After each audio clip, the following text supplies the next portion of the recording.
കർത്താവിന് സ്തോത്രം. ഈ വിലപ്പെട്ട സമയം നമുക്ക് ദൈവസന്നിധിയിലായിരിക്കാൻ കർത്താവ് സഹായിച്ചല്ലോ. നമുക്ക് പരിപൂർണമായിട്ട് ദൈവസന്നിധിയിലേക്ക് സമർപ്പണ ഭാവത്തോടെ നമുക്ക് ദൈവസന്നിധിയിലായിരിക്കാം.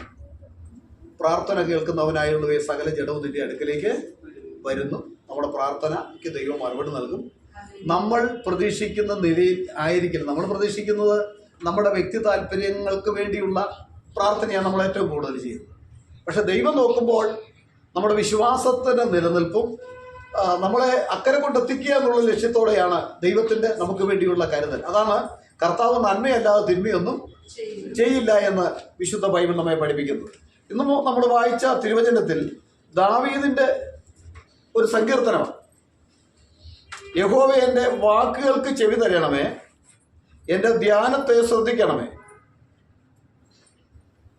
ഈ വാക്കുകളും ധ്യാനവുമായിട്ട് വലിയ ബന്ധം വേണം. നമുക്കറിയാം, മറ്റുള്ളവനെ സ്നേഹിക്കാതെ, മനസ്സുകൊണ്ട് മറ്റുള്ളവനെ സ്നേഹിക്കാതെ വാക്കുകൊണ്ട് നമുക്ക് സ്നേഹപ്രകടനം നടത്താൻ കഴിയും. ഇവിടെ സങ്കീർത്തനക്കാരൻ്റെ ശുദ്ധ മനസ്സ് നോക്കിയേ, കർത്താവ് എൻ്റെ ധ്യാനവും അല്ലെങ്കിൽ എൻ്റെ ചിന്തയും എൻ്റെ വാക്കുമൊക്കെ ഒരുപോലെയാണ്. അത് നീ എനിക്ക് ഉത്തരം വരണമെന്ന്. നമ്മുടെ ഹൃദയത്തിൻ്റെ നിലവാരം അനുസരിച്ചാണ് ദൈവം നമ്മുടെ ജീവിതത്തിൽ പ്രവർത്തിക്കുന്നത്. ഹല്ലേലൂയ. നമ്മുടെ ഹൃദയം ദൈവത്തിൽ നിന്ന് അകന്നിരിക്കുകയും എനിക്ക് നിങ്ങൾക്ക് ദൈവത്തോട് പ്രാർത്ഥിക്കാൻ കഴിയുകയും ചെയ്യും. മനുഷ്യന്റെ കണ്ണിന്റെ മുൻപിൽ നമ്മൾ നല്ല പ്രാർത്ഥിക്കുന്നവരാണ്, നമ്മൾ നല്ല രീതിയിൽ പാടുന്നവരാണ്, നമ്മൾ നല്ല രീതിയിൽ പ്രസംഗിക്കുന്നവരാണ്. പക്ഷെ നമ്മുടെ ഹൃദയം ആ വചനവുമായിട്ട്, നമ്മൾ ഉന്നയിക്കുന്ന വിഷയവുമായിട്ട്, നമ്മൾ പാടുന്ന വിഷയവുമായിട്ട്, നമ്മൾ പ്രാർത്ഥിക്കുന്ന വിഷയവുമായിട്ട് എത്രമാത്രം യോജിച്ചിരിക്കുന്നു, അതിനനുസരിച്ചാണ് സ്വർഗത്തിൽ നിന്ന് മറുപടി നൽകുന്നത്. സ്വർഗത്തിൽ നിന്ന് മറുപടി നൽകുന്നത് നമ്മുടെ ആ സമയത്ത് ലഭിക്കണം എന്നുള്ള നമ്മുടെ പിടിവാശിയും മാറ്റണം. അതാരുടെ സമയത്ത് ലഭിക്കും? കർത്താവിനറിയാം എപ്പോൾ കൊടുത്താൽ. നമുക്കറിയാം, ഒരു കൊച്ചുകുട്ടി നമ്മൾ പിതാക്കന്മാർ ഷേവ് ചെയ്യുന്ന അവസരത്തിൽ ആ കൊച്ചുകുട്ടി ആ ബ്ലേഡ് അല്ലെങ്കിൽ ആ ഷേവ് ചെയ്യുന്ന ഉപകരണം നിർബന്ധിച്ചാൽ ആരെങ്കിലും കൊടുക്കുമോ? ഇല്ല, അവനത് അവൻ്റെ കൈ കൊടുക്കാൻ പറ്റില്ല. എന്ന് പറഞ്ഞതുപോലെ നമ്മളെ ഉള്ളതുപോലെ അറിയുന്ന ഒരു ദൈവസന്നിധിയാണ് നമ്മൾ കടന്നു വന്നിരിക്കുന്നത്. നമ്മുടെ ഹൃദയത്തിന്റെ നിലവാരത്തെ മുഴുവൻ നന്നായിട്ട് അറിയാം, ഹൃദയത്തിലെ ഉത്ഭവങ്ങളെ മുഴുവൻ അറിയാം. ഹല്ലേലൂയ. അപ്പോൾ അങ്ങനെ ഒരു ദൈവത്തിൽ ആശ്രയിപ്പാനും ആ ദൈവത്തെ ആരാധിക്കുവാനും കടന്നിരിക്കുന്ന ദൈവമക്കൾ, ദൈവത്തിനെ പറയുന്നുണ്ട്, നിങ്ങൾ ഒന്നിനെ കുറിച്ചും വിചാരപ്പെടേണ്ട, നിങ്ങൾ ഭാരപ്പെടേണ്ട. ഹല്ലേലൂയ. നിങ്ങൾക്ക് വേണ്ടി കരുതുന്നവനായ ഒരു ദൈവം. ആ കരുതലിന്റെ ഏറ്റവും വലിയ വിഷയം നമ്മുടെ വ്യക്തിപരമായ താല്പര്യങ്ങളല്ല. ഈ വ്യക്തി നശിച്ച് എവിടെ പോകരുത്? നരകത്തിൽ പോകരുത്, നിത്യമായ നാശത്തിലേക്ക് പോകരുത്. ഒരുപക്ഷെ പൗലോസിന്റെ ജീവിതത്തിൽ തന്റെ ശരീരത്തിൽ ദണ്ഡനം അനുഭവിക്കുമ്പോഴും കർത്താവ് എന്താ പറഞ്ഞത്? എന്റെ കൃപ നിനക്ക് മതിയെന്നാണ്. ഒരു ദൈവവേദനെ സംബന്ധിച്ച് കർത്താവ് ഇത് ആഗ്രഹിക്കുന്നു. ഹല്ലേലൂയ. ഹല്ലേലൂയ. നമുക്കറിയാം, ഞാനത് പറയാൻ കാരണം നമ്മുടെ ജോയ്സോൻ വളരെയധികം വേദന അനുഭവിച്ചു, മാത്യുസോൻ വളരെ ബുദ്ധിമുട്ട് അനുഭവിച്ചു. നമ്മുടെ കുഞ്ഞുങ്ങളൊക്കെ പലപ്പോഴും പല രോഗങ്ങൾ, പ്രയാസങ്ങൾ ഒക്കെ അവരനുഭവിക്കുന്നുണ്ട്. നമുക്കറിയാം, ടിങ്കിളിൻ്റെ കുഞ്ഞിനെ, വൈഫിനൊക്കെ പനിയായിട്ട് ഇരിക്കുന്നു. പനിയൊന്നും വലിയ രോഗമൊന്നുമല്ല, നമ്മുടെ ശരീരത്തിൻ്റെ ഒരു ഘടനയിലുണ്ടാകുന്ന മാറ്റങ്ങളാണ്. എന്തായിരുന്നാലും നമുക്ക് ഒരു വലിയ പ്രത്യാശയുള്ള ഒരു ജീവിതവും പ്രത്യാശയുള്ള ക്രിസ്തീയ ജീവിതം നയിക്കാനായിട്ട് നമുക്ക് സാധ്യമായി തീരുന്നുവോ എന്നാണ് കർത്താവ് നോക്കുന്നത്. ഹല്ലേലൂയ. കാരണം നമ്മളുടെ യാത്രയിൽ നമ്മളെ സ്വാധീനിക്കുവാൻ പല കാര്യങ്ങളുണ്ടാകാം. ആ കാര്യങ്ങൾ നമ്മളെ ഗ്രഹിച്ച് അതിൽ നമ്മൾ പൂർണ്ണമായിട്ടും വിടുതൽ പ്രാപിക്കുക എന്നുള്ള ദൈവത്തിന്റെ പദ്ധതി. ഇവിടെ പറയുകയാണ്, കർത്താവ് യഹോവേ, എൻ്റെ വാക്കുകൾക്ക് ചെവി തരണമേ, എൻ്റെ ധ്യാനത്തെ ശ്രദ്ധിക്കണമേ. ഹല്ലേലൂയ. അപ്പോൾ നമ്മുടെ ചിന്തയ്ക്ക് മാറ്റം വരാൻ സാഹചര്യങ്ങളിലൂടെ മാറ്റം വരാൻ ചിലപ്പോൾ സാധിക്കും. കാരണം ഒരുവൻ കർത്താവിൻ്റെ സ്ഥലത്തേക്ക് വരാനായിട്ട് ആഗ്രഹിക്കുമ്പോൾ, കർത്താവിൻ്റെ വിളി കേട്ട് ഒരുവൻ ഇറങ്ങുമ്പോൾ കർത്താവ് ആഗ്രഹിക്കുന്ന ചില വിഷയങ്ങളുണ്ട്.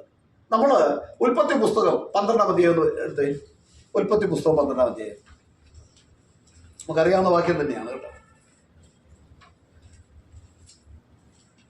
12:1 മുതൽ യഹോവ അബ്രാഹാമിനോട് അരുളി ചെയ്തതെന്നാൽ, യഹോവ അബ്രഹാമിനോട് അരുളി ചെയ്തതെന്നാൽ, നീ നിന്റെ ദേശത്തെയും ചാർച്ചക്കാരെയും പിതൃഭവനത്തെയും വിട്ട് പുറപ്പെട്ട് ഞാൻ നിന്നെ കാണിപ്പാനിരിക്കുന്ന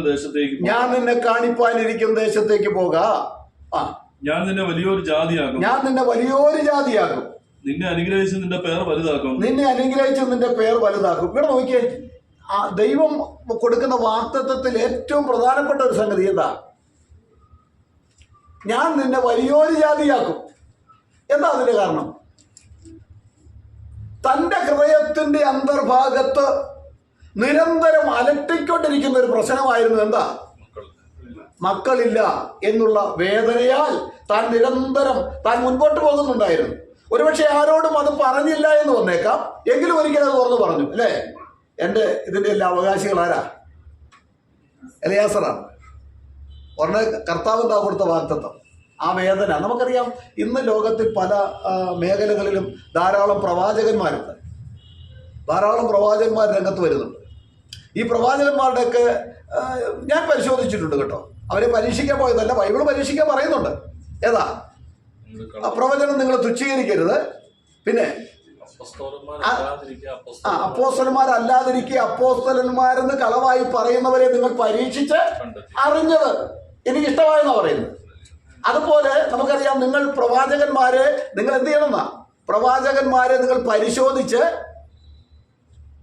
ദൈവത്തിൽ നിന്നുള്ളതോ എന്ന് നിങ്ങൾ പരിശോധിച്ചറിയണമെന്നാണ്. ഹല്ലേലൂയ. അപ്പൊ പരിശോധിക്കാൻ വചനം വായിക്കുന്നുണ്ട്. ഞാൻ പരിശോധിച്ചതല്ലെങ്കിലും വലിയ വേദനയോടെ ചില സ്ഥലങ്ങളിൽ പോയിരുന്ന സന്ദർഭങ്ങളിൽ എന്നോട് പറഞ്ഞ പ്രവചനങ്ങൾ കേട്ടപ്പോൾ തന്നെ എനിക്ക് മനസ്സിലായി ദൈവത്തിൻ്റെ ഒന്നുമല്ല. മുഖസ്തുതി പറയുകയാണ്. എൻ്റെ പ്രശ്നം പറയുന്ന അവസരത്തിൽ എന്നോട് പറയുന്ന, മകരെ നിന്റെ അവിടെ അയക്കുമെന്ന്. എവിടെയാ? അമേരിക്കയ്ക്ക് അയക്കുമെന്ന്. എൻ്റെ വേറെ നീർന്ന പ്രശ്നമാണ്. അതിനെക്കുറിച്ചൊരു അക്ഷരം ഈ പറയുന്ന ആത്മാവിന് അറിയത്തില്ല. നിന്നെ അമേരിക്കയ്ക്ക് അയക്കാൻ പോകുന്നു. കഴിഞ്ഞ ദിവസം അങ്ങനൊരു പ്രവചനം ഉണ്ടായി. നമ്മുടെ സിജോ ബ്രദർ ഉണ്ടായിരുന്നു ആ സമയത്ത്.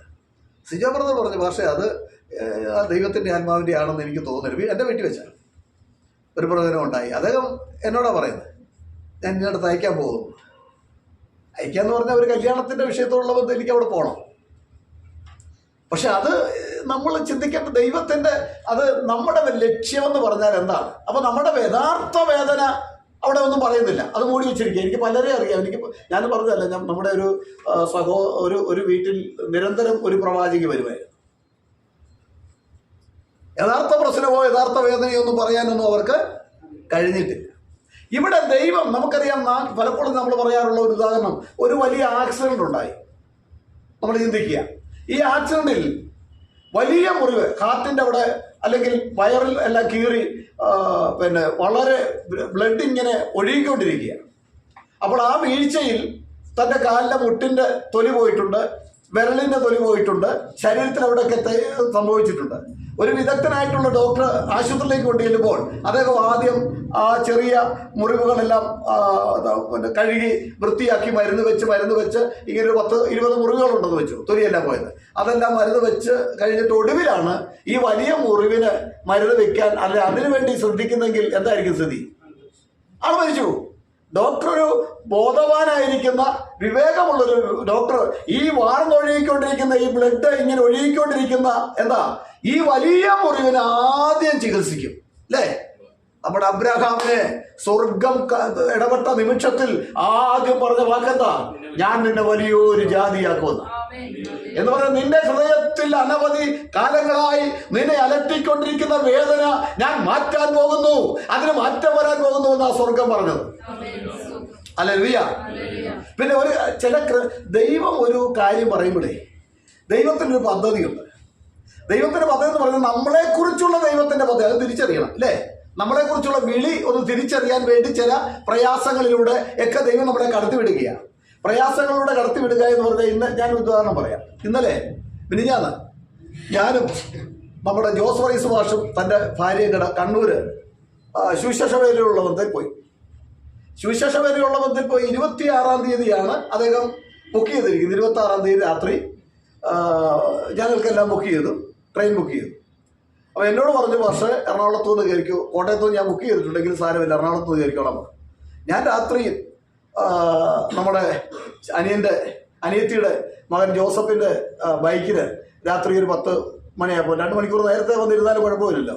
വണ്ടി 1:30 വരുള്ളൂ, ഇവിടെ നോർത്തിൽ വരുള്ളൂ. അവിടെ വന്ന് ഇരിക്കുക. അതിനുശേഷമായിട്ട് അവിടെയും വണ്ടി കുറച്ച് താമസിച്ച് വന്നു. വണ്ടിയെല്ലാം കയറി കഴിഞ്ഞപ്പോൾ ഇരിക്കേണ്ട സ്ഥാനത്ത് ചെന്നപ്പോൾ അവിടെ വേറെ ആളുണ്ട്. ഉടൻ തന്നെ TTR വന്നു. TTR ആദ്യം നോക്കിയിട്ടും അദ്ദേഹത്തിനത് മനസ്സിലായില്ല എന്താ വിഷയമെന്ന്. ഇവർ കാശ് കൊടുത്തതാണ്, ടിക്കറ്റ് കൊണ്ട് കൈ. ഉടനെ TTR പറഞ്ഞു, ഓ സോറി, നിങ്ങൾ 26-ാം തീയതി പോകാനല്ലേ ബുക്ക് ചെയ്തത്? അതെ, ഇപ്പം 27-ാം തീയതിയാണ്. ചില മിനിറ്റുകളുടെ വ്യത്യാസം, 12 മണി കഴിഞ്ഞു. അപ്പോൾ ആ സമയത്ത് 27-ാം തീയതി എന്ന പേരിൽ ബുക്ക് ചെയ്യണമേ. എന്ത് ചെയ്യും? പിന്നെ ഇവിടുന്ന് ഞങ്ങൾ ഒരു ജനറൽ ടിക്കറ്റ് എടുത്ത്, അവർ TTR കുറച്ച് മര്യാദക്കാരനായതുകൊണ്ട് കുഴപ്പമില്ല, നിങ്ങൾ ഇവിടെ നിന്നു, ഞാനും ഉണ്ടല്ലോ അവിടെ, കുഴപ്പമൊന്നുമില്ല, എറണാകുളത്ത് നിൽക്കുന്ന ആളോട് പെട്ടെന്ന് വേറെ ടിക്കറ്റ് എടുക്കാൻ പറയാൻ. അങ്ങനെ വേറെ ടിക്കറ്റ് എടുത്ത് ഞങ്ങൾ ഇവിടുന്ന് പോയി. വളരെ ബുദ്ധിമുട്ടായിരുന്നു. ഒരേ ഇരിപ്പെന്ന് പറഞ്ഞാൽ ഈ L ഷേപ്പിലാണല്ലോ, ഈ നമുക്കൊരു കസേരയിൽ ഇരിക്കുന്ന പോലെ ഇരിക്കാൻ പറ്റുകയില്ല അല്ലേ. ട്രെയിനിലൊക്കെ ദൂരയാത്ര പ്രായോഗിക ചെന്ന അവരായതുകൊണ്ട് ദൂരയാത്ര വളരെ ബുദ്ധിമുട്ടാണ്. അല്ലെങ്കിൽ കിടക്കാൻ ബെർത്ത് വേണം. ഒരേ ഇരിപ്പ് മണിക്കൂറുകൾ ഇങ്ങനെ ഇരിക്കുക. നമ്മുടെ ശരീരം ഒന്ന് വളയ്ക്കാൻ പറ്റുകയല്ലോ. കസേരയാണെങ്കിൽ കസേര നമ്മുടെ ശരീരം വളച്ച് നമ്മുടെ ശരീരത്തിൻ്റെ വെയിറ്റൊക്കെ ആ കസേര താങ്ങിക്കോളും. ഇത് മൊത്തം നമ്മുടെ നടുവിലാണ്. വളരെ ബുദ്ധിമുട്ടായി. അപ്പോൾ ഇത് വാസ്തവത്തിൽ അങ്ങനെ ഒരു സംഭവം ഉണ്ടായത് ദൈവം ഇങ്ങനെ പഠിപ്പിക്കുന്നത്. എന്താ, ഇനി ജീവിതത്തിൽ എനിക്കോ ഈ ജോസ് ഭാഷക്കോ അങ്ങനെ ഒരു അബദ്ധം സംഭവിക്കുമോ? ഇല്ല. കാരണം എന്താ, ഇത് ദൈവം പഠിപ്പിക്കുന്നത് നമ്മളെ എഴുതിയല്ല പഠിപ്പിക്കുന്നത്, പിന്നെയോ അനുഭവത്തിലൂടെ പഠിച്ചാലേ പഠിക്കൂ. നമ്മളെ നേരെയാക്കാൻ ദൈവം ചില പ്രതിസന്ധി ഘട്ടത്തിലൂടെ എന്നെയും നിങ്ങളെ കടത്തി വിടുന്നതിന് നമ്മൾ നന്ദി പറയേണ്ടവരാണ്. ദൈവത്തിന് സ്തോത്രം. ദാവീദ് അങ്ങനെ പറയുമായിരുന്നു അല്ലേ? ബൈബിളിൽ പറയുന്നുണ്ട്, നീ എന്നെ കഷ്ടതയിലാക്കിയത് എനിക്ക് വളരെ ഗുണമായി, ഉപകാരമായി. അതുകൊണ്ട് കർത്താവ്, ഈ ബൈബിൾ അങ്ങനെയൊക്കെയാണ് പറയുന്നത്. നമുക്കത് ചിലപ്പോൾ ചിലർക്കൊന്നും അംഗീകരിക്കാൻ കിട്ടിയില്ല. നിങ്ങളെക്കുറിച്ച് എല്ലാ തിന്മയും കളവായി പറയുമ്പോൾ നിങ്ങൾ സന്തോഷിക്കണമെന്നാണ് പറയുന്നത്. ആർക്കെങ്കിലും പറ്റുമോ? നിങ്ങളെക്കുറിച്ച് എല്ലാ തിന്മയും കളവായി പറയുമ്പോൾ നിങ്ങൾ സന്തോഷിച്ചുല്ലസിപ്പിൻ, അവന് മഹത്വം കൊടുപ്പിൻ. കാരണം ആ സന്ദർഭത്തിൽ നിങ്ങളുടെ പ്രതിഫലം സ്വർഗത്തിൽ വലുതാകൊണ്ട് സന്തോഷിപ്പെന്നാ പറയുന്നത്. Hallelujah, glory to God. അപ്പോൾ അബ്രഹാമിനെ വിളിക്കുമ്പോൾ, അബ്രഹാമിനെ ഈ വാഗ്ദത്തം ചെയ്യുമ്പോൾ ദൈവം മറ്റൊരു ചില കൽപ്പനകൾ കൊടുക്കുക. നീ എന്തൊക്കെ അനുസരിക്കണം? വായിച്ചേ. ദേശത്തെയും ചാർച്ചക്കാരെയും ഒന്ന് നിർത്തി വായിച്ചു. നീ നിന്റെ ദേശത്തെയും ചാർച്ചക്കാരെയും പിതൃഭവനത്തെയും വിട്ടുപുറപ്പെട്ട് വിട്ടാ മാത്രം പോരാ, വിട്ടിട്ട് പുറപ്പെടണം. വിട്ടിട്ട് അവിടെ തന്നെ നിന്നിട്ട് കാര്യമൊന്നുമില്ല. നിങ്ങൾ വിട്ടുപോരുമെന്നാ പറയുന്നത് അല്ലേ? ചിലരുണ്ട്, ഞാനത് വിട്ടു, പാപജീവിതം വിട്ടു, മദ്യപാനം വിട്ടു, വിഗ്രഹാരാധന വിട്ടു, പക്ഷെ ആ വിഗ്രഹം ഉള്ള സ്ഥലം വിട്ടിട്ടില്ല, അവിടെ നിൽക്കുക. അപ്പൊ നിങ്ങൾ വിട്ടു പുറപ്പെടണം. ഞാൻ നിന്നെ കാണിപ്പാനിരിക്കുന്ന ദേശത്തേക്ക്. എന്നിട്ട് ഞാൻ നിന്നെ കാണിച്ച ദേശത്തേക്കല്ല, കാണിപ്പാനിരിക്കുന്ന ദേശത്ത്. വളരെ പ്രയാസമാണ്. അപ്പൊ അവരോട് ചോദിക്കുക, എവിടെ പോവാ? എവിടെ പോകണം? അബ്രഹാമിന് വല്ലതും അറിയോ? ദൈവം കാണിപ്പാനിരിക്കുന്ന ദേശത്തേക്ക് പോവുക. നാട്ടുകാരെന്ത് പറയും? അവന് വട്ട. എവിടെ പോകേണ്ട ചോദിച്ചപ്പോൾ കാണിപ്പാനിരിക്കുന്ന ദേശത്തേക്ക് പോവുക. അവന് നല്ല സുബോധമില്ലെന്ന് പറയും അല്ലേ? വിശ്വാസം ചെയ്തത് എങ്ങനെയാ? ഒന്നും കണ്ടിട്ടൊന്നുമല്ല, നമ്മൾ ഈ ലോകത്തിൽ ഒന്നും കണ്ടിട്ടല്ല ഇറങ്ങിത്തിരിച്ചിരിക്കുന്നത്. നമുക്ക് വിശ്വാസത്താൽ അറിയാം ഞാൻ ആരെ വിശ്വസിച്ചിരിക്കുന്നു. അവൻ എന്റെ ഉപനിധി, ആ ദിവസം വരെ അവൻ സൂക്ഷിപ്പാൻ ശക്തനാണെന്ന് ഞാൻ ഉറച്ചിരിക്കുന്നു.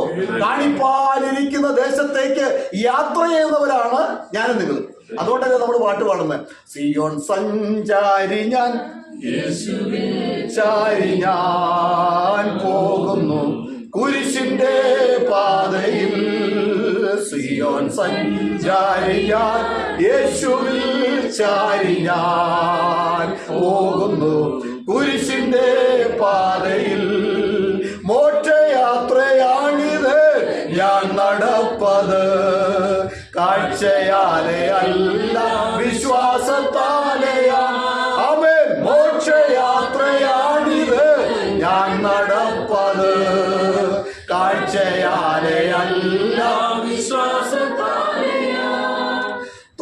മലകൾ വീഴ്ചകൾ വന്നിടും വേളയിൽ രക്ഷകൻ കൈകളിൽ വാങ്ങിടും വീഴ്ചകൾ വീഴ്ചകൾ വന്നിടും വേളയിൽ രക്ഷകൻ കൈകളിൽ താങ്ങിടും.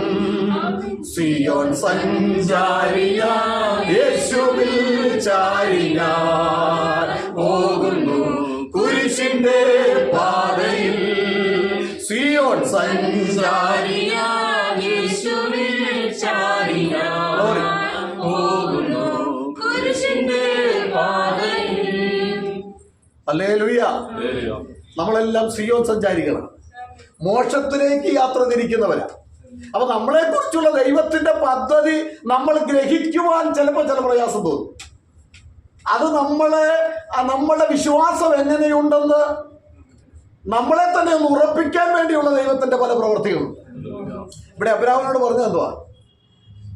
നിന്റെ സാഹചര്യം എല്ലാം നീ വിടണം. ആദ്യം നീ ചെയ്യേണ്ടത് എന്താ? ദേശം വിടണം. എന്താ ഈ ദേശം വിടണമെന്ന് പറയുന്നത്? ഈ ദേശത്തിൻ്റെതായിട്ടുള്ള ഒരു ആത്മാവുണ്ട്. ദേശത്തിന്റെ പാപ സ്വഭാവമുണ്ട്. ദേശത്തിന് ഒരു ദേശാധിപ ശക്തിയുടെ വ്യാപാരം അവിടെയുണ്ട്. പൗലോസ് പറഞ്ഞു, ഈ ലോകം നമുക്ക് അനുകൂലമല്ല, യോഗ്യമല്ല. നമ്മുടെ പൗരത്വം സ്വർഗത്തിലാണ്, ഇവിടെയല്ല എന്നാ പറഞ്ഞിരിക്കുന്നത്. അപ്പൊ ദേശത്തിൻ്റെതായിട്ടുള്ള ചില വിഷയങ്ങളുണ്ട്. നമ്മൾ ചിലപ്പോൾ അത് വലിയതാണ് എന്ന് ചിന്തിച്ച് അത് തേടിപ്പിടിച്ച് ചെല്ലുന്നത് എവിടെയാ? അബദ്ധത്തില്ല. പുലിവാല് പിടിക്കുന്ന പോലെ അല്ലേ?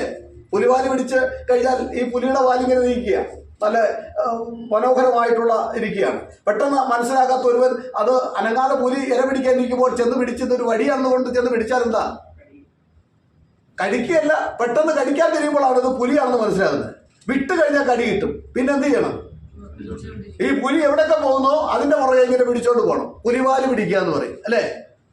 ഇങ്ങനെ ചെന്ന് പെട്ട് കഴിയുമ്പോഴാ നമുക്ക് മനസ്സിലായി. വിട്ട് കഴിഞ്ഞാൽ കടി നിശ്ചയമാണ്, വിടാനും പറ്റുകയില്ല. ഏതാ? അത് വലിയ അപകടത്തില എന്ന് പറഞ്ഞ പോലെ ലോത്തിന് സംഭവിച്ചു അല്ലേ? ലോത്ത് നോക്കിയപ്പോൾ എന്താ? വലിയ നീരൊഴുക്കുള്ള തോട്ടമാണെന്ന് മനസ്സിലായി. അപ്പൊ നിനക്ക് ഇഷ്ടമുള്ളത് തിരഞ്ഞെടുത്തോണ്ട് അബ്രാഹാം പറഞ്ഞു, നീ ഇടത്തോട്ട് പോയാൽ ഞാൻ വലത്തോട്ട് പോയിക്കോളാം. നീ വലത്തോട്ടാ പോകുന്നെങ്കിൽ എനിക്ക് പ്രശ്നമൊന്നുമില്ല, ഞാൻ ഇടത്തോട്ട് പോയിക്കോളാം. ഉടനെ താൻ ഇങ്ങനെ നോക്കിയെന്നാ പറയുന്നത്. നോക്കിയപ്പോൾ എന്താ സംഭവിച്ചു? യോർദാന്റെ ഭാഗങ്ങളെല്ലാം അതിന്റെ നല്ല നല്ല നീരൊഴുക്കുള്ള ഭാഗമായിട്ട് കണ്ടു. അപ്പൊ പണം ഉണ്ടാക്കാൻ പറ്റിയ ഒരു മേഖലയാണ് അല്ലേ? ഞാൻ അതിനെക്കുറിച്ച് കൂടുതൽ വിശദീകരിക്കുന്നില്ല. പണം ഉണ്ടാക്കാൻ പറ്റിയ മേഖലയാണ് എന്ന് മനസ്സിലാക്കി ഇന്ന് അനേകര് ഈ വയലിൽ ചാടിയിട്ടുണ്ട്. ഹല്ലേലൂയ. നമ്മൾ ഈ ലോകത്തിന്റെ പണത്തെ കണ്ടുകൊണ്ട് ഇറങ്ങി തിരിച്ചവരല്ല. നമുക്കൊരു ലക്ഷ്യമുണ്ട്. ഞാൻ ആരെ വിശ്വസിച്ചിരിക്കുന്നു, അവനാണ് എന്റെ സമ്പത്ത്, അവനാണ് എന്റെ ഉപനിധി. ആ ദിവസം വരെ സൂക്ഷിപ്പാൻ എന്റെ ദൈവം ശക്തനാണെന്ന് ഞാൻ ഉറച്ചിരിക്കുന്നു. ലോത്തി എന്ന് പെട്ടത് എവിടെയാ? സോദോമിൽ വലിയ പട്ടണമൊക്കെ പണിത് താനവിടെ പാർത്തു. പക്ഷെ സമാധാനത്തോടെ വസിക്കാൻ കഴിഞ്ഞോ? ഇല്ല. 2 പത്രോസ് 2-ന്റെ 6, 7, 8 ബാക്കിയൊന്ന് വായിച്ചേ. 2 പത്രോസ് 2-ാം അധ്യായത്തിന്റെ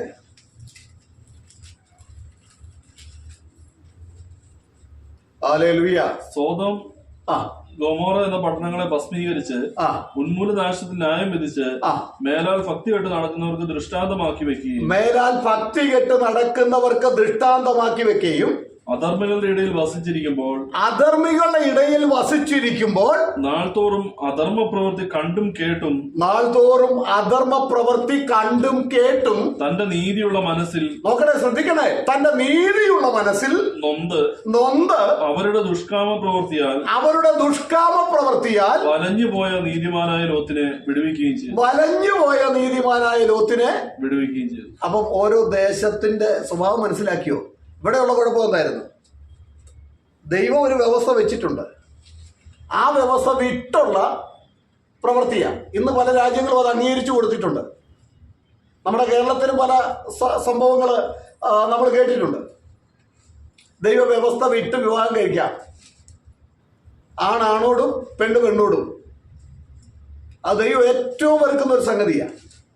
അങ്ങനെ ഉണ്ടായിരുന്ന ഒരു ദേശമാണ് നീതിമാനായ ലോത്ത് തെരഞ്ഞെടുത്തത്. ആ ദേശത്തെ അതിൻ്റെ സ്വഭാവം നമ്മളിൽ വ്യാപരിക്കുമെന്നാണ് ഇവിടെ നമ്മൾ വായിച്ചു കേട്ട തിരുവചനം. എന്താ?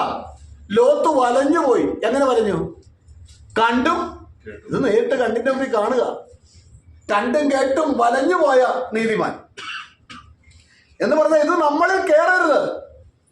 നമ്മൾ ഈ ഓരോ ദേശത്തിന് ഓരോ സ്വഭാവങ്ങളുണ്ട് കേട്ടോ. നമ്മൾ ദിനപത്രങ്ങളിലൊക്കെ കേട്ടുള്ള തിരുട്ട് ഗ്രാമം അല്ലേ? എന്താ അവിടെയുള്ള സ്വഭാവം? അവരെല്ലാം മോഷണമാണ്. അപ്പനും അമ്മയും കേരളത്തിലേക്ക് വരും, മോഷ്ടിക്കും. ആ ഗ്രാമത്തിൽ പോലീസുകാർക്ക് പോലും കയറാൻ അവകാശമില്ലെന്നാണ് പറയുന്നത്. കഴിഞ്ഞ പ്രാവശ്യം ഞാൻ അത് വായിച്ചു. മനോരമക്കാർ ചില വർഷങ്ങൾക്ക് മുമ്പ് തിരുട്ട് ഗ്രാമത്തെക്കുറിച്ച് ഇവർ അവിടെ മനോരമക്കാരും പത്രപ്രവർത്തകരൊക്കെ അവിടെ ചെന്നതാണ്. അവിടെ ചെന്നപ്പോൾ അവരെ ഒന്നും കയറ്റുകയില്ല, പോലീസുകാരെ പോലും കയറ്റുകയില്ല. പിന്നെ പോലീസുകാർക്ക് തിരിച്ചു വരാൻ പറ്റാതെ വരും. അവിടെ ഒരു ഗ്യാങ് ഉണ്ട്. ഒരെണ്ണം പറഞ്ഞ് ഷൂട്ടിങ്ങിന് വേണ്ടിയാണെന്ന് പറഞ്ഞപ്പോൾ കയറ്റി. കാര്യങ്ങളല്ല, എല്ലാം 2 നിലയും 3 നിലയും വീട് വെച്ച് താമസിക്കുക, കാശ് പെടുത്തിയ. കേരളത്തിൽ നിന്ന് കട്ടുകൊണ്ട് പോകുന്ന കാശാണ്. ആ ഗ്രാമക്കാർ മുഴുവൻ എന്താ കള്ളത്തരത്തിൽ കട്ടുകൊണ്ട് കാശുണ്ടാക്കുക. അവിടെ വ്യാപരിക്കുന്ന ആത്മാവാദ. അവിടെ ആരെന്ന് താമസിച്ചാലും അവരിലേക്ക് ഈ വ്യാപാര ശക്തി ഉണ്ടാകും. നമ്മൾ ഏതെങ്കിലും ഒരു ദേശത്ത് പോയി പാർത്താലേ ആ ദേശത്തിൻ്റെ ഒരു വ്യാപാര ശക്തി ഉണ്ട്, എനിക്കറിയാം. ആ വ്യാപാര ശക്തി നമ്മൾ ആ ലോകത്തിലേക്ക് ലയിച്ച് അവരുമായിട്ട് ഇടകലർന്നു പോയാൽ ഈ വ്യാപാര ശക്തി നമ്മളിലേക്ക് കയറും. റാന്നിയിൽ ഞാനൊരു 10-40 വർഷത്തിന് മുമ്പ് അവിടെ സുവിശേഷ വേലയ്ക്ക് ഞാൻ പ്രവർത്തിച്ച സ്ഥലമാണ് റാന്നി കേട്ടത്. അവിടെ പല വീടുകളിൽ, അവിടെ റാന്നിയിൽ നിന്ന് ഞങ്ങൾ താമസിക്കുന്ന വീട്ടിലേക്കൊക്കെ ആണുങ്ങളും പെണ്ണുങ്ങളും വരും. ഏതോ ഒരു ഏരിയയിൽ ഒരു ഗ്രാമത്തിലുള്ള ആൾക്കാരാണ്. അവർ ഭാര്യ വന്നിട്ട് പറയും, എൻ്റെ ഭർത്താവ് തെങ്ങുകയറ്റമായിരുന്നു ജോലി, തെങ്ങിൽ നിന്ന് വീണ് നടുവൊടിഞ്ഞ് കിടക്കുക. ചിലർ പറയും മരിച്ചുപോയി. ഈ ഭർത്താവ് വേറെ ഒരു നാട്ടിൽ ചെന്നിട്ട് പറയും, എനിക്ക് രോഗമാണ്, പണിക്ക് പോകാൻ പറ്റില്ല, എൻ്റെ ഭാര്യ രോഗിയായിട്ട് വീട്ടിൽ കിടക്കുക, ഞങ്ങൾക്ക് ഇത്ര കുഞ്ഞുങ്ങളുണ്ട്. ആ ഗ്രാമത്തിലുള്ളവരെല്ലാം അങ്ങനെയാണ് ചെയ്യുന്നത്. നമ്മൾ മലയാളികൾ അവർ പിന്നെ ഈ തിരുട്ട് ഗ്രാമക്കാർ ചെയ്യുന്ന പോലെ കൊലപാതകമൊന്നും ചെയ്യില്ല. വീടുകളിൽ ചെന്ന് രാവിലെ ഒരു 10 വീട് കയറിയാൽ മതി, പിന്നെ രാത്രിയിൽ അവിടെ എല്ലാ ദിവസവും ഓണമാണ്. ഇങ്ങനെ ചില ഗ്രാമങ്ങളുണ്ട്. ഞാൻ പറഞ്ഞു വന്നതിൻ്റെ സാരം, നമ്മൾ ഈ ലോകത്തിൽ വസിക്കുമ്പോൾ ഓരോ ദേശത്തിനും പ്രത്യേക സ്വഭാവം, ഭാഷകളും ഒക്കെ അങ്ങനെ തന്നെയല്ലേ. നമ്മുടെ മലയാളം തന്നെ ചിലയിടത്ത് പണ്ടൊക്കെ മട്ടാഞ്ചേരിയിലൊക്കെയുള്ള ഭാഷകൾ കേട്ടാൽ നമുക്ക് മനസ്സിലാകുകയില്ലായിരുന്നു. നമ്മുടെ കോട്ടയംകാരും ഒക്കെ ആയിട്ട് ഒന്ന് ബന്ധപ്പെട്ട് സംസാരിച്ച് വ്യാപാര സംബന്ധമായിട്ടോ എങ്ങനെയൊക്കെ സംസാരിച്ച് ഇപ്പോൾ ഒത്തിരി മാറ്റം വന്നിട്ടുണ്ട്. പണ്ടൊക്കെ വളരെ ബുദ്ധിമുട്ടായിരുന്നു. തൃശ്ശൂർ ഭാഷ നമുക്ക് പെട്ടെന്ന് കേട്ടാൽ നമുക്ക് മനസ്സിലാകുകയില്ല. അപ്പോൾ ഓരോ ദേശത്തും അതിൻ്റെ സ്വഭാവവും ചിലർ അതിലേക്ക് അങ്ങ് ലയിച്ചു ചേരും. എനിക്കറിയാം ഒരു പെൺകുട്ടിയെ എനിക്കറിയാം, കൊച്ചിയിൽ നിന്ന് വിവാഹം കഴിച്ചു വിട്ടതാണ്. അവിടെ ചെന്നു, വിവാഹം കഴിഞ്ഞ് അതിൻ്റെ പിറ്റേ ദിവസം ഞാൻ അവിടെ ചെന്നപ്പോൾ ഞാൻ ചോദിച്ചു, ഭർത്താവിൻ്റെ പേര് ചോദിച്ചു. ഇന്നയാളില്ലേ ഇവിടെ എന്ന് ചോദിച്ചു. ഇവിടെ എനിക്കറിയാം, എന്നെ അറിയാം, ഇല്ലെന്ന് ചോദിച്ചു. ഉടനെ എന്നോട് പറയാം, ഇല്ല. ചെന്നിട്ട് ഒരു ദിവസമായുള്ളൂ, പറഞ്ഞ ഇല്ല, തൃശ്ശൂരുകാർ ഇല്ല എന്നാണല്ലോ പറയുന്നത്. അപ്പോഴേ എനിക്ക് മനസ്സിലായി ഇത് ആത്മാവ് പറയാം. കാരണം എന്താ, അതിലേക്ക് അവരുടെ ഇതിലേക്ക് ലയിച്ച് ചേരാനായിട്ട് താല്പര്യമായിട്ട് നിൽക്കുക അവരുടെ ഭാഷയിലേക്ക്. ദൈവത്തിന് പറഞ്ഞു ഇതിൻ്റെ ദേശത്തെ വിടണം. ഞാൻ വിശദീകരിക്കുന്നില്ല. ദേശത്തിൻ്റെ ചില വ്യാപാര ശക്തിയും ദേശത്തിൻ്റെ സ്വഭാവവും ദേശത്തിൻ്റെ പാപവും നമ്മൾ വിട്ടുപോകണം എന്നാണ്, വിടണമെന്നാണ് പറയുന്നത്. നിന്റെ ദേശത്തെയും പിന്നെ ചാർച്ചക്കാരെ, അത് ഭയങ്കര വിഷയമാണ് കേട്ടോ. ഞാനതിപ്പം തൊടുന്നില്ല. ചാർച്ചക്കാരെ അടുത്ത് വായിച്ചു. ചാർച്ചക്കാരെന്ന് പറഞ്ഞാൽ നമ്മുടെ ചില സ്വന്തവും ബന്ധുവും ഒക്കെ എന്ത് ചെയ്യും, അത് വിടുക എന്ന് പറഞ്ഞാൽ അവരെ ഉപേക്ഷിച്ച് കളയുക, അവരുടെ ഒരു കാര്യത്തിൽ പോകരുത്. അവർ ന്യായമായിട്ട് അവരുടെ കാര്യങ്ങൾക്ക് ഇടപെടേണ്ട കാര്യങ്ങൾക്ക് നമ്മൾ ഇടപെടണം. നമുക്ക് ദൈവമക്കൾ എന്നുള്ള നിലയിൽ അവരുടെ ഒരു മരണമോ ഒരു കല്യാണമോ ഒക്കെ നടന്നാൽ, അല്ലെങ്കിൽ എന്തെങ്കിലും ആവശ്യമുണ്ടെങ്കിൽ നമ്മൾ ഇടപെടണം. അവരെ പൂർണ്ണമായിട്ട് വിട്ടുപോരുക എന്നുള്ള അർത്ഥത്തിലല്ല അവിടെ പറയുന്നത്. പക്ഷെ അവരുടെ ചാർച്ചക്കാരുടെ ചില, നമുക്കറിയാം ഓരോ കുടുംബത്തിലും ഓരോരോ ബന്ധനങ്ങളുണ്ട്, ഓരോരോ പോരാട്ടങ്ങളുണ്ട്. എല്ലാ കുടുംബങ്ങളിലും ഞാനത് വിശദീകരിച്ചു പോയ ഒത്തിരി കാര്യങ്ങൾ നമുക്ക് ചിന്തിക്കാനായിട്ടുണ്ട്. എല്ലാ കുടുംബങ്ങളിലും നമുക്കറിയാം.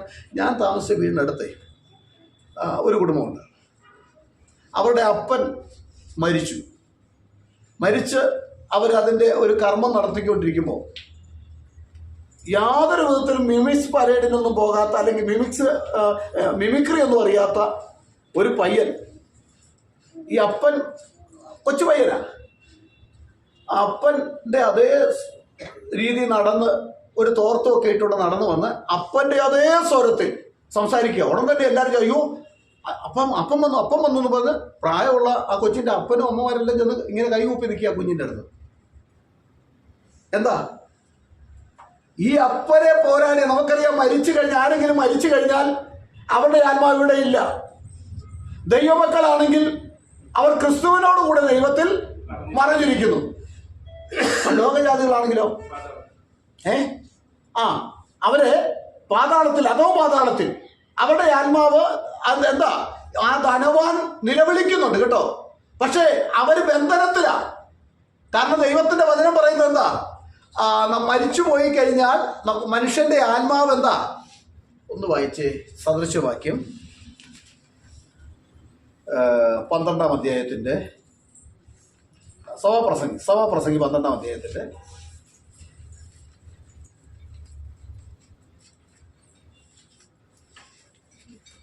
അതിൻ്റെ അവസാന ഭാഗം ഒന്ന് വായിച്ചേ. അതിൻ്റെ 7-ാം ഞാനിപ്പോൾ എടുത്തുതരാം. Glory hallelujah.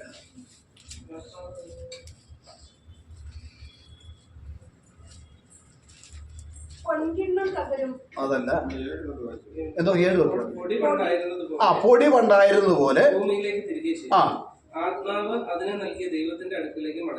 ആത്മാവ് അതിനെ നൽകിയ ദൈവത്തിന്റെ അടുക്കിലേക്ക് മടങ്ങിപ്പോകും എന്ന് പറഞ്ഞതിന്റെ അർത്ഥം എന്തുവാ? ഇവിടെ മരിക്കുന്ന ദുഷ്ടന്മാരുടെയും നീതിമാന്മാരുടെയും ആത്മാക്കൾ സ്വർഗത്തിൽ പോകുമെന്നാണോ അതിന്റെ അർത്ഥം? അല്ല, മരിച്ചു കഴിഞ്ഞാൽ ദൈവത്തിന്റെ കസ്റ്റഡിയിലാണ് എന്ന് വരെ ഒരു ന്യായവിധിയുണ്ട്. ന്യായവിധി വരെ ദൈവത്തിന്റെ കസ്റ്റഡിയിലാണ്. പിന്നെ ആത്മാവിനെ ഒന്നും ചെയ്യാൻ ആർക്കും കഴിയില്ല. ആത്മാവിന് വേണ്ടി നേർച്ച നടത്തിയത് കൊണ്ടോ ആത്മാവിന് വേണ്ടി ഇവിടെ മരിച്ചതിന് ശേഷം കർമ്മങ്ങൾ ചെയ്തുകൊണ്ടോ ആർക്കും, ഒരു പുരോഹിതനും സ്വന്തക്കാരുടെ എന്തെങ്കിലും നേർച്ച കാഴ്ചകൾ കൊണ്ടോ ആത്മാവിനെ സ്വർഗത്തിലെത്തിക്കാൻ കഴിയില്ല. ദൈവ കസ്റ്റഡിയില്ല. പിന്നെ സ്വർഗത്തിൽ പോകുന്നത് എന്തുവാ? എങ്ങനെയാ? അവനവൻ ജീവിച്ചിരിക്കുമ്പോൾ ചെയ്ത നന്മയോ തിന്മയോ അതിന് തക്കത് പ്രായപ്പാട് നാം എല്ലാവരും ന്യായാസനത്തിൽ വെളിപ്പെടണമെന്ന്. അപ്പൊ നമ്മൾ ജീവിച്ചിരിക്കുമ്പോൾ ചെയ്യുന്ന പ്രവൃത്തിക്കനുസരിച്ചാണ് ദൈവം പ്രതിഫലം തരുന്നത്. ഹല്ലേലൂയ.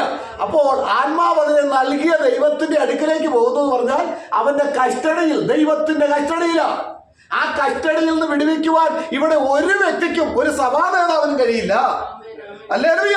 അതുകൊണ്ടാണ് ജീവിച്ചിരിക്കുമ്പോൾ അറിയേണ്ട വിധത്തിൽ അറിഞ്ഞ് ആരാധിക്കേണ്ട വിധത്തിൽ ആരാധിച്ച് മുൻപോട്ട് പോകണമെന്ന് പറയുന്നത്. ഹല്ലേലൂയ. അപ്പോൾ ഓരോ കുടുംബത്തിലും അവരുടേതായിട്ടുള്ള ചില പാരമ്പര്യ സ്വഭാവങ്ങൾ. ഇതൊരു പിശാചാണ് വരുന്നതാ. അവര് പിശാചിന്റെ പിടിയിൽ നിന്ന് വിടുമ്പോൾ ആ പിശാചിന് അവരുടെ മേൽ സ്വാധീനമില്ല. എന്നാൽ ആ പിശാചിന്റെ പിടിയിൽ നിന്ന് വിട്ടു കഴിയുമ്പോൾ പിന്നെ ആരുടെ സ്വാധീനം? ദൈവത്തിന്റെ സ്വാധീനത്തിലാണ്. ബൈബിളിൽ പറയുന്നില്ലേ, അവന്റെ ദൂതന്മാർ അവനെ സൂക്ഷിക്കുമെന്ന്. ഒരു മാനസാന്തരപ്പെടുന്ന ഭാവിയെ ചൊല്ലി സ്വർഗത്തിൽ സന്തോഷമുണ്ട്, ദൂതന്മാരുടെ മധ്യത്തിൽ സന്തോഷമുണ്ട്. മരിക്കുന്ന സന്ദർഭത്തിലും ലാസറിനെ ആര് കൊണ്ടുപോയി? ദൂതന്മാര് കൊണ്ടുപോയെന്നാ പറയുന്നത്.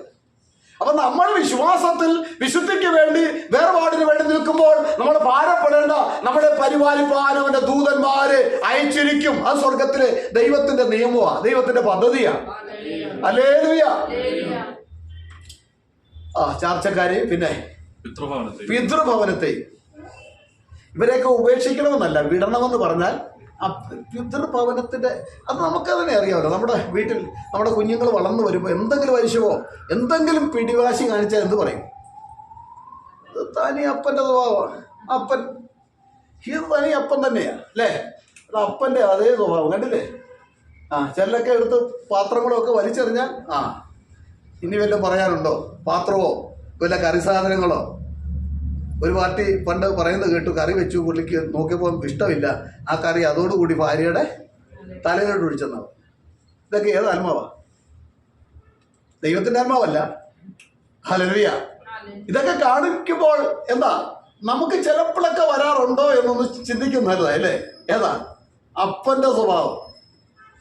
അപ്പൻ ഏതാ വിട്ടിട്ടും വിടാതെ കിടക്കുന്ന ചില സ്വഭാവങ്ങൾ. അതുകൊണ്ടാണ് ബൈബിള് പറയുന്നത് വ്യർത്ഥവും പിതൃപാരമ്പര്യമായ നമ്മുടെ നടപ്പിൽ നിന്ന് നമ്മളെ വിളിച്ചത് വെള്ളിയും പൊന്നും അഴിഞ്ഞു പോകുന്ന വസ്തുക്കളെ കൊണ്ടല്ല, ക്രിസ്തു യേശു എന്ന ആ നിഷ്കളങ്കമായിട്ടുള്ള രക്തത്താൽ, കുഞ്ഞാടിന്റെ വിലപ്പെട്ട രക്തത്താൽ വീണ്ടെടുക്കപ്പെട്ടവരാണ്. അതുകൊണ്ട് നമ്മള് എന്താ ദേശത്തെ വിടണം, പിന്നെ ചാർച്ചക്കാരെ വിടണം, പിതൃഭവനത്തെ. ഈ സ്വഭാവവും ഈ ദേശത്തിന്റെ സ്വഭാവവും ചില കൂട്ടുകെട്ടിലൂടെ ചില സ്വഭാവങ്ങൾ മക്കളിലേക്ക് വരും. ആ ദേശത്തിന്റെ ചില സ്വഭാവങ്ങൾ കയറി വരും. ഒരു ദൈവവൈതൻ ഇതെല്ലാം വിട്ടവരായിരിക്കും. അങ്ങനെ വിട്ടാൽ ഞാൻ നിന്നെ മാത്രമല്ല നിന്റെ തലമുറയെ അനുഗ്രഹിക്കാം. ഈ ലോകത്തിലെ അനുഗ്രഹം അല്ല കേട്ടോ. അത് നമ്മൾ തെറ്റിദ്ധരിക്കരുത്. നമുക്ക് നിത്യതയിൽ നാമും നമ്മുടെ തലമുറയും നിത്യതയിൽ കാണും. ഹല്ലേലൂയ. അതിനുവേണ്ടിയുള്ള ഒരുക്കങ്ങൾ ചെയ്യാൻ. അതല്ലേ നമ്മൾ സങ്കീർത്തനത്തിൽ വായിച്ചെന്താ? പ്രഭാതത്തിൽ ഞാൻ പ്രാർത്ഥനയ്ക്കായി ഒരുക്കണം. പ്രാർത്ഥനയ്ക്ക് ഒരുക്കണം. ഒരുക്കം വേണോ പ്രാർത്ഥനയ്ക്ക്? അത് പ്രാർത്ഥിക്കുന്നവർക്ക് രാവിലെ എഴുന്നേറ്റ് പ്രാർത്ഥിക്കുകയും രാവിലെ എഴുന്നേറ്റ് ബൈബിൾ വായിക്കുകയും ധ്യാനിക്കുകയും ചെയ്യുന്നവർക്കറിയാം ഒരു ഒരുക്കമുണ്ട്.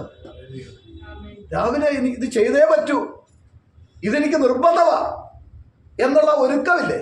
ആ ഒരുക്കത്തോടെ വേണം. അല്ലാതെ എന്നാ പ്രാർത്ഥിച്ചേക്കാം എന്ന് പറഞ്ഞുകൊണ്ട് ഒരു ഒരുക്കമില്ലാതെയല്ല. നമുക്കൊരു ഒരുക്കം ഉണ്ടാകണം. ആ ഒരുക്കത്തോടെ പ്രാർത്ഥിച്ചാൽ, ഒരുക്കത്തോടെ കാത്തിരുന്നാൽ, ആത്മാർത്ഥമായിട്ട് പ്രാർത്ഥിച്ചാൽ നമ്മുടെ ഹൃദയത്തിന്റെ അവസ്ഥകൾ അറിഞ്ഞ് നമ്മളെ സഹായിക്കുന്ന, നമ്മുടെ ആത്മീയ നിലവാരത്തെ ഉയർത്തുന്ന, ആത്മീയ നിലവാരത്തെ നമ്മളെ മുൻപോട്ട് നയിക്കുന്ന, നമ്മുടെ തലമുറയെ മുൻപോട്ട് നയിക്കുന്ന. ഇന്നും നമുക്ക് ചിലർക്ക് അറിയത്തില്ല തങ്ങളുടെ മക്കളൊക്കെ മാന്യമായിട്ടും ജോലി ചെയ്തോ മാന്യമായിട്ടൊക്കെ അവർ സമാധാനത്തോടൊക്കെ പോകുന്നതിന്റെ കാരണം, ഏറ്റവും വലിയ കാരണം ആരാ? മാതാപിതാക്കളുടെ പ്രാർത്ഥനയാ. അതറിയണമെങ്കിൽ മാതാപിതാക്കള് ഇവിടുന്ന് പോകുമല്ലോ. എല്ലാവരും ഇവിടെ സ്ഥിരം വസിക്കാനൊന്നും വന്നവരല്ല. മാതാപിതാക്കൾ പോയി കഴിയുമ്പോൾ കുറച്ചു നാൾ കഴിയുമ്പോഴാണ് മാതാപിതാക്കൾ ഇല്ലാത്തതിന്റെ ബുദ്ധിമുട്ട് പിന്നെ മനസ്സിലാക്കുന്നത്. ഇപ്പം എൻ്റെ അപ്പനോട് പറഞ്ഞിരുന്നെങ്കിൽ അപ്പൻ ഉടനെ പ്രാർത്ഥിക്കുമായിരുന്നു, ഞങ്ങൾക്ക് ചെറിയ ആശ്വാസം കിട്ടുമായിരുന്നു അല്ലേ. എൻ്റെ അമ്മയോടൊന്ന് പറഞ്ഞിരുന്നെങ്കിൽ മാതാപിതാക്കളുടെ കണ്ണുനീരും പ്രാർത്ഥനയുടെയും വില എപ്പോഴാണ് അത് നമ്മളെ മനസ്സിലാക്കുന്നത്. അതിൻ്റെ അനുഗ്രഹങ്ങളാണ് നമുക്കുള്ളത്. ഇനി നമ്മൾ നമ്മുടെ മക്കൾക്ക് വേണ്ടി അതേ രീതിയിൽ ആത്മാർത്ഥമായിട്ട് പ്രാർത്ഥിക്കുകയും ദൈവജനം ധ്യാനിക്കുകയും ചെയ്താൽ അതിന്റെ അനുഗ്രഹം നമ്മുടെ തലമുറയ്ക്ക് ഉണ്ടാകും. Hallelujah, hallelujah, praise the lord. പ്രിയ ദൈവമക്കളെ, ഞാൻ കൂടുതൽ വിശദീകരണത്തിലേക്ക് പോകുന്നില്ല. ദൈവം എല്ലാവരെയും ധാരാളമായിട്ട് അനുഗ്രഹിക്കട്ടെ.